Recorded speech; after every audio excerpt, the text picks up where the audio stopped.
I'm finishing up my last week now, as a matter of fact, so I know it can be a bit overwhelming, but I'm here to tell you there's nothing to worry about.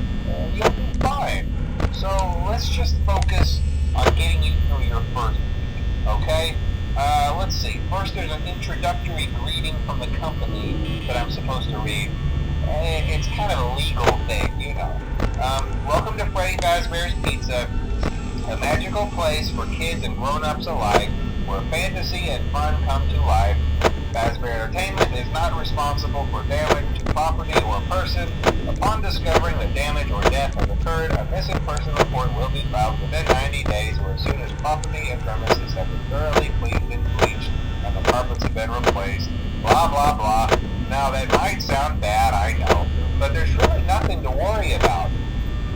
The animatronic characters here do get a bit quirky at night, but do I blame them? No.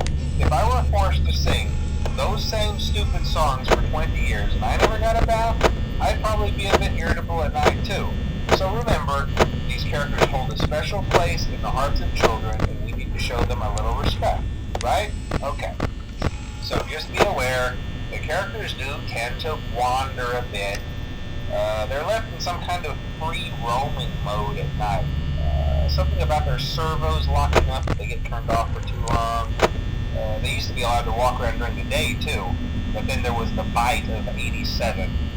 Yeah, it's amazing that the human body can live without the frontal lobe, you know? Now concerning your safety, the only real risk to you as a night watchman here, if any, is the fact that these characters, if they happen to see you after hours, probably won't recognize you as a person. They'll most likely see you as a metal endoskeleton without its costume on.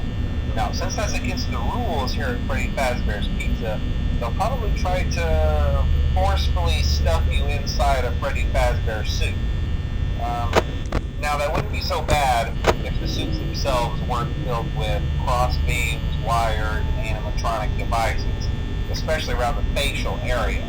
So you can imagine how having your head forcibly pressed inside one of those could cause a bit of discomfort and death. The only parts of you that would likely see the light of day again would be your eyeballs and teeth that would pop out the front of the mask. Yeah, they don't tell you these things when you sign up. But hey, first station of the breeze. I'll chat with you tomorrow.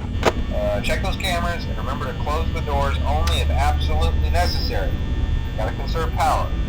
Alright, good night.